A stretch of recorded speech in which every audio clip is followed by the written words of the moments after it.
समाजातील विविध क्षेत्रामध्ये उल्लेखनीय कामगिरी करणारे सत्कारमूर्ती आज आपल्याला लाभलेले आहेत.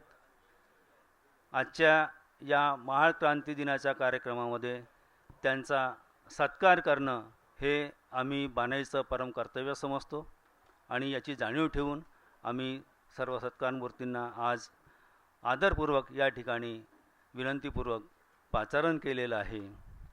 तर सर्वप्रथम आयुष्यमान ताराचंद खांडेकर सर यांचा सत्कार नरेंद्र ताकसांडे सर,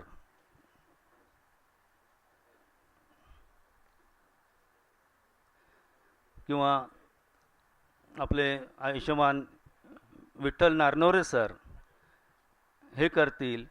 तत्पूर्वी आपण यांना मानपत्र सन्मानचिन्ह सर एक मिनिट, तर याचं आपण वाचन करणार आहे. तर खांडेकर सरांच्या मानपत्राचं वाचन मी माझ्यापासूनच त्याची सुरुवात करतो. सरांचं मानपत्र मी वाचतो, त्यानंतर आपण त्यांचा सत्कार करूया.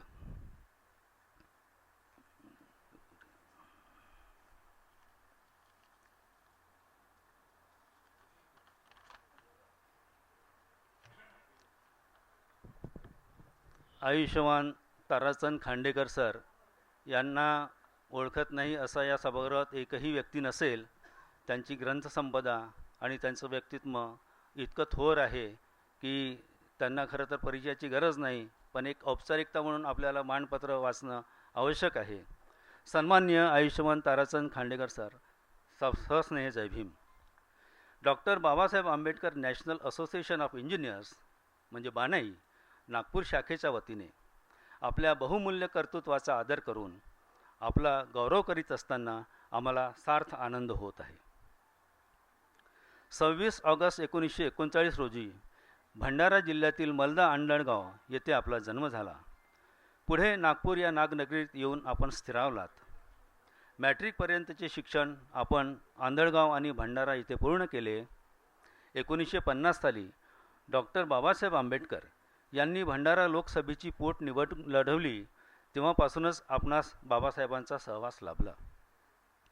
नागपूर विद्यापीठातून आपण BA मराठी आणि अर्थशास्त्र, MA मराठी आणि LLB पूर्ण करून रिझर्व्ह बँकेत नोकरी पत्करली. येथूनच सुरू झाला आपल्या सम्यक आजीविकेचा प्रवास. समाजातील सुशिक्षित कर्मचाऱ्यांकडून बाबासाहेबांना असलेल्या अपेक्षेची जाण ठेवून आपण रिपब्लिकन विद्यार्थी फेडरेशन, नागपूर विद्यार्थी संघ, डॉक्टर बाबासाहेब आंबेडकर अध्ययन मंडळ, मुक्तवाहिनी आदींच्या माध्यमाने आपल्या समाजकार्याचा वारसा अधिक व्यापक केला. दलित साहित्य संमेलने, अस्मितादर्श मेळाव्यांच्या आयोजनापासून तर अनेक साहित्य संमेलनाची आणि अस्मितादर्श मेळाव्यांची आपण अध्यक्षपदेही भूषविलीत. विविध वृत्तपत्र आणि नियतकालिकांमधून 200हून अधिक लेख लिहून आंबेडकरी विचारांची पेरणी केली. मुक्तवाहिनी, प्रमेय, आंबेडकर समाज, साप्ताहिक जैन इत्यादींच्या संपादनाची जबाबदारी आपण यशस्वीपणे पार पाडली. आंबेडकर तत्त्वज्ञान, प्रचिती आणि आविष्कार, दलितांचे धर्मांतर, एक मीमांसा, दलितांचे राजकारण, दशा आणि दिशा, अंतर्वेद, डॉक्टर आंबेडकर श्रमिक कल्याण आणि गांधीवाद मीमांसा, आंबेडकरी क्रांती विजय अशी भली मोठी ग्रंथसंपदा निर्माण करून आपण वैचारिक जागरणाचे महान कार्य केले आहे. नागपुरातील विविध सामाजिक, सांस्कृतिक, वाङ्मयीन आणि शैक्षणिक क्षेत्रातील सदस्यांशी संबंधित राहून त्यांना उभारी दिली आहे.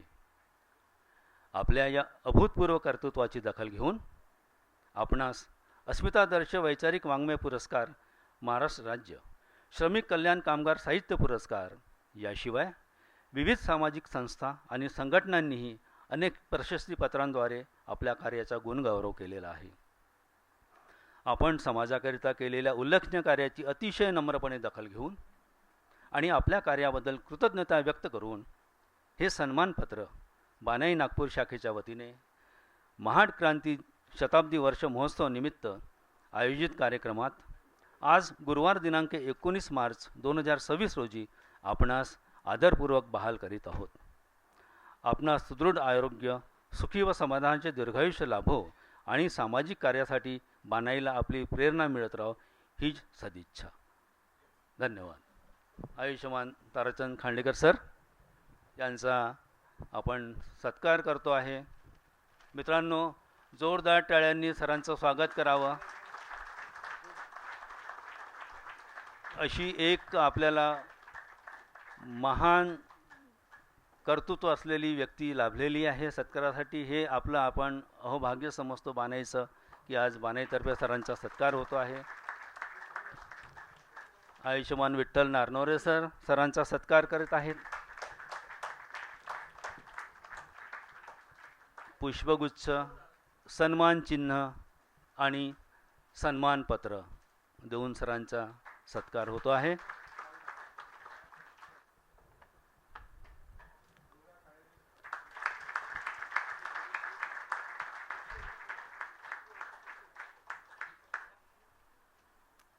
सर्वप्रथम परमपूज्य बाबासाहेब आंबेडकर आणि स्वातंत्र्य, समता, बंधुता आणि न्याय या वैश्विक मूल्यांच्या साठी ज्यांनी आपलं बलिदान दिलं, आपलं सर्वस्व अर्पण केलं, अशा सगळ्या महापुरुषांना विनम्र अभिवादन. आजच्या ह्या सत्कार सोहळ्याचे सन्माननीय अध्यक्ष, बानाईचे अध्यक्ष, मंचावर उपस्थित सर्व मान्यवर मंडळी, बानाईचे सगळे सहकारी मित्र आणि बंधू भगिनींनो, खरं म्हणजे बानाईनं हा माझा जो सत्कार केला त्याच्यानं मी भारावून गेलो आहे. आपल्या जिवंतपणी कोणी आपला सत्कार करावा ही मला वाटते आजच्या जमान्यामध्ये अतिशय अभूतपूर्व अशी घटना आहे. आपण अनेक वर्ष पाहतो आहोत की माणसाच्या मरणानंतर त्याचे शत्रूही त्याचं गुणगान करतात, परंतु जिवंतपणी आपण त्याच्याकडे ढुंकूनही पाहत नाही. अशा ह्या परिस्थितीमध्ये आपण मी जिवंत असताना माझा जो सत्कार केला त्याबद्दल मी कृतज्ञ आहे. आजचा हा जो दिवस आपण निवडला तोही अतिशय औचित्यपूर्ण आहे. कारण महाराष्ट्राची क्रांती जर झाली नसती तर मला असं वाटतं की बाबासाहेब आंबेडकरांचं नंतरचं जे युगप्रवर्तक कार्य आहे त्या कार्याला त्या प्रमाणात उजाळा मिळालाही नसता. आणि त्या महाराष्ट्राच्या क्रांतीच्या शताब्दी महोत्सवाच्या निमित्तानं आपण वर्षभर ही जी चर्चासत्र आयोजित करत आहात त्याबद्दल मी आपल्या आपलं बानाईचं अभिनंदन करतो, त्यांना शुभेच्छा देतो. मित्र, मी आपल्याशी 2 शब्द बोलण्यापूर्वी माझी आत्ताच 4 पुस्तकं प्रकाशित झालेली आहेत ही मी बानाईचे सन्माननीय अध्यक्ष यांना ही सुपूर्द करतो माझ्याकडून भेट म्हणून.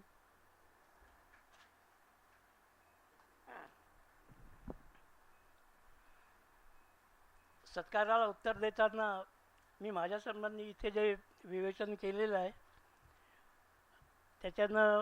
त्याच्यातनं माझा आपल्याला परिचय झालेला असेल.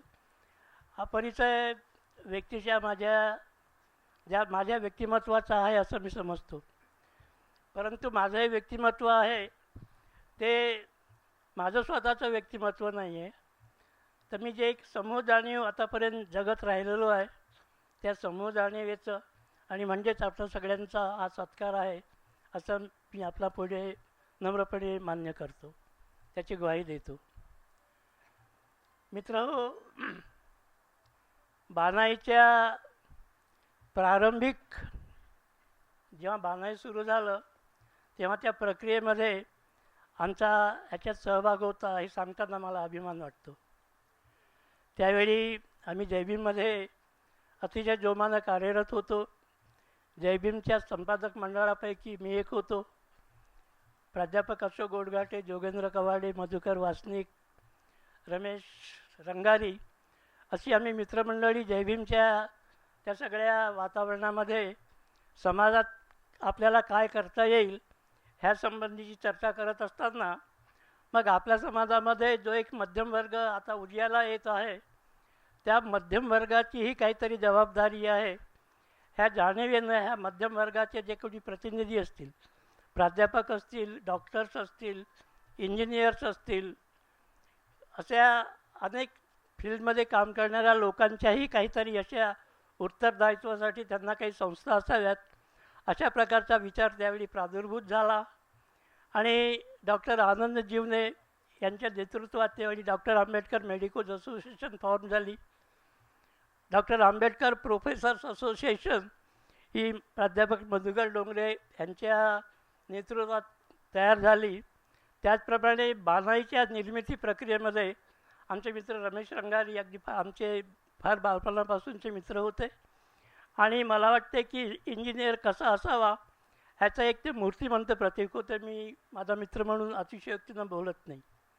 आज आपल्याला जी मागासवर्गीय विद्युत संघटना नावाची अतिशय महत्त्वपूर्ण शक्तिशाली अशी संघटना दिसते, त्या संघटनेच्या निर्माण प्रक्रियेमध्ये रमेश रंगारी यांचा अतिशय महत्त्वाचा वाटा होता. हे आमचे मित्र जे.एस. पाटील हेही आपल्याला त्या संबंधी सांगतील. आणि ह्या प्रक्रियेमध्ये जेव्हा बाणाईचा जन्म झाला, वालदे वगैरे जी मंडळी होती, गडेकर वगैरे जी मंडळी होती, ह्या मंडळीशी आमचे जवळचे संबंध होते. वालदेचा आमच्या रिपब्लिकन स्टुडंट्स फेडरेशनचा कार्यकर्ताच होता. आणि त्या प्रक्रियेतून मग बाणाईला एक असं वेगळं अस्तित्व प्राप्त झालं. आज बाणाई मागासवर्गीय विद्युत संघटनेप्रमाणेच बाणाई ही आपल्या समाजातली एक अतिशय महत्त्वपूर्ण अशी संघटना आहे. संघटना खूप असतात, परंतु बाबासाहेब आंबेडकरांचं क्रांतिकार्य पुढे रेटण्यासाठी आम्ही त्यांचे शिष्य म्हणून, त्यांच्या आंदोलनातील पायक म्हणून आमची काय जबाबदारी आहे ते पार पाडण्याची ज्यांना जाणीव आहे, अशा प्रकारचे जे इंजिनियर्स आहेत ते या बाणाईमध्ये समाविष्ट झालेले आहेत, सहभागी झालेले आहेत. हे बाणाईचं फार मोठं कर्तृत्व आहे असं मला वाटतं. मध्यमवर्गीयाकडनं बाबासाहेब आंबेडकरांची काही अपेक्षा होती. बाबासाहेब आंबेडकरांनी असं कुठेतरी म्हटलं, त्यांनी ज्या 14 लोकांना परदेशात शिष्यवृत्ती देऊन पाठवलं होतं, ती माणसं परत आल्यानंतर आपल्या समाजाच्यासाठी काहीतरी उपयोगी ठरतील, अशा प्रकारे त्यांची जी भूमिका होती ती भूमिका त्यावेळच्या त्या लोकांनी पार पाडली नाही. त्याचे एक ज्वलंत उदाहरण मी सांगतो आपल्याला. बाबासाहेब आंबेडकरांच्या त्या योजनेनुसार मुंबईमधले एक गृहस्थ बाबासाहेब आंबेडकरांनी लंडन स्कूल ऑफ इकॉनॉमिक्स येथे त्यांना प्रवेश मिळवून शिष्यवृत्ती मिळवून त्यांना तिथे पाठवलं. आणि बाबासाहेब आंबेडकरांची अपेक्षा अशी होती की मी ज्या लंडन स्कूल ऑफ इकॉनॉमिक्समधनं अर्थशास्त्राचं सगळं ज्ञान प्राप्त केलं, त्याच संस्थेमध्ये असलेला हा विद्यार्थी भारतामध्ये जाऊन आपल्या समाजासाठी काहीतरी करेल, अशी त्यांची जी अपेक्षा होती. ती अपेक्षा हा जो गृहस्थ आहे, जो भारतात परत आला, तर बाकीची सगळी माणसं सरकारी नोकऱ्यामध्ये मोठमोठ्या हुद्द्यावर त्यांच्या नियुक्त्या झाल्या. ह्याही माणसाची रिझर्व्ह बँकेमध्ये नियुक्ती झाली. आणि एका बाबासाहेब आंबेडकरांच्या जयंतीच्या कार्यक्रमासाठी जेव्हा त्या रिझर्व्ह बँकेच्या कर्मचाऱ्यांनी त्यांना विनंती केली, तेव्हा ते असे म्हणाले की काय आंबेडकर लावून बसले म्हणे तुम्ही, त्यांच्यापेक्षा दुसरे कोणी अर्थशास्त्र झालेच नाही का म्हणे, मी काय कमी आहे का म्हणे. आता त्या रिझर्व्ह बँकेतल्या त्या कर्मचाऱ्यांनी त्यांची जी काय करायची हेतू ती त्याच वेळी तिथे केली. कारण जगाच्या इतिहासामध्ये अर्थशास्त्राला एक नवी दिशा देण्याचं काम बाबासाहेब आंबेडकरांनी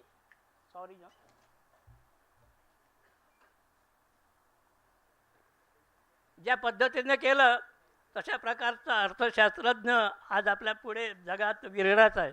त्याची एक म्हणजे ज्याला आपण पावती म्हणतो, ती पावती अमर्त्य सेन ह्या नोबेल प्राईज विनर अर्थशास्त्रज्ञांना दिलेली आहे की माझ्या ज्या अर्थशास्त्रीय ज्या थिअरीज आहेत, त्या थिअरीत बाबासाहेब आंबेडकरांनी अर्थशास्त्रासंबंधी जे लेखन केलं, त्या लेखनातून प्रेरणा घेऊन मी माझं अर्थशास्त्रीय प्रमेय मांडलेलं आहे. तेव्हा नोबेल प्राईज विनर असलेल्या एखाद्या अर्थशास्त्रज्ञांना बाबासाहेब आंबेडकरांना भारताच्या अर्थशास्त्राचा जनक अशा प्रकारची उपाधी द्यावी. त्या बाबासाहेब आंबेडकरांच्या ह्या चिंतनाचाही आज आपण त्या माणसानं केला नसेल, आपण त्याचा विचार करावा. आज जबाबदारी ही आता आपल्यावर आलेली आहे. आपण बाबासाहेब आंबेडकरांचे अभ्यासक, बाबासाहेब आंबेडकरांच्या तत्त्वज्ञानाचे जे विविध आयाम आहेत, मी आता त्या सगळ्या बाबी आपल्यापुढे ज्याला आपण अतिशय सूक्ष्मपणे सांगू शकत नाही, वेळेचं बंधन आहे. अधिक माझे सहकारी आहेत. तेव्हा आपल्या समाजातले जे कोणी प्रामुख्यानं बाबासाहेब आंबेडकरांना जो एक मध्यम वर्ग इंटलेक्च्युअल क्लास अपेक्षित होता, तो इंटलेक्च्युअल क्लास आतापर्यंतच्या पिढ्यांनी निर्माण केला नाही, हे खरं आहे. कारण त्याला अनेक कारणं आहेत. हा जो नोकरदार वर्ग होता, पांढरपेशा वर्ग होता, ह्याच्या काहीतरी विवंचनं असतील, त्याच्यावर काही बंधन असेल, त्याच्यावर काही मानसिक दडपण असेल. परंतु आजच्या पिढ्यांच्या पुढे हे मानसिक दडपण नाही आहे, हे आर्थिक दडपण नाही आहे. काही जरी असेल तरी आता आपण संघटित होत आहोत. वेगवेगळ्या जसे इंजिनियर संघटित होत आहेत, डॉक्टर संघटित होत आहेत, तसेच आपण सगळ्या क्षेत्रामध्ये संघटित होत आहोत. आपल्यामध्ये कमी काय आहे की आपल्यामध्ये समन्वय नाही आहे. आणि समन्वय नसण्याचं दुसरे कारण काय आहे की बाबासाहेब आंबेडकरांनी केवळ दलितांच्याच नव्हे तर मानवमुक्तीच्या लढ्यासाठी जो एक आमूलाग्र असा विचार दिलेला आहे, हा आमूलाग्र विचार मी आपल्या पुढे एका शब्दांना फक्त त्याचा निर्देश करतो आहे. हा आमूलाग्र काय आहे, ह्याचं कारण असं आहे की भगवान बुद्धानं त्यावेळी जी आहे श्रमण संस्कृतीची निर्मिती केली, जो एक जागतिक मानवतेच्या कल्याणाचा विचार दिला, हा जागतिक कल्याणाचा विचार बाबासाहेब आंबेडकरांनी धम्मचक्र प्रवर्तन करून दिलेला आहे. आणि त्याला ह्याचं दुसरं एक कारण काय आहे की भगवान बुद्धानं जी एक श्रमण संस्कृती निर्माण केली, त्या श्रमण संस्कृतीला विरोध करणारी ब्राह्मण संस्कृती त्यावेळी उदयाला आली. आणि ब्राह्मण संस्कृती ही केवळ भारतातच नाही आहे. ह्या ब्राह्मणी संस्कृतीचा उगम इराणसारख्या, ज्याला आर्यावर्त वगैरे म्हणतात, तिथून निर्माण झालेला आहे. म्हणजे हे ब्राह्मणी आर्य इथे आल्यानंतर इथल्या संस्कृतीवर त्यांनी जो एक ताबा मिळवला, त्याच्यातून ब्राह्मणी संस्कृतीचा उदय झालेला आहे. आणि बाबासाहेब आंबेडकरांनी सांगितलं आपल्याला की श्रमण आणि ब्राह्मण ह्या दोन संस्कृतीचा सातत्यानं भारताच्या इतिहासामध्ये संघर्ष आपल्याला दिसतो. आज आपण अशा सीमेवर उभे आहोत की ज्या सीमेवर ब्राह्मणी संस्कृतीचं सध्या वर्चस्व आपल्याला दिसतं.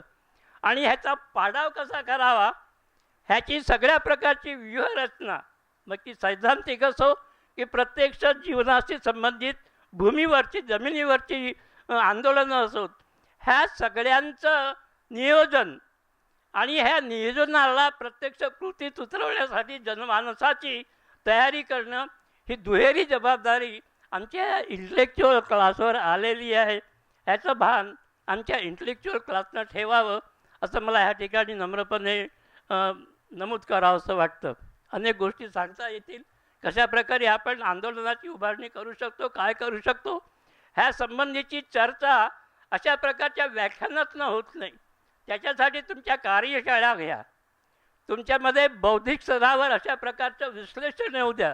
जगात जे काही घडतं त्या घडण्यामागची कारणमीमांसा समजून घ्या आणि त्यावर हुकूम आपल्याला काय करायला पाहिजे, त्याच्यासाठी बाबासाहेब आंबेडकर आणि भगवान बुद्ध, महात्मा फुले ह्यांनी कुठल्या प्रकारच्या आंदोलनाची रूपरेषा आपल्याला सांगितली आहे, ह्याचं गांभीर्यानं विवेचन करा आणि हे लोन आपल्या संस्थांमार्फत जनसामान्यापर्यंत पोहोचवा. हे एक उत्तरदायित्व आपण स्वीकारलं पाहिजे, असं एक नम्र आवाहन करतो. मीही आपल्या उत्तरदायित्वातला आपला एक सहभागी आहे असं नम्रपणे नमूद करतो. आपली रजा घेतो. धन्यवाद. जय भीम.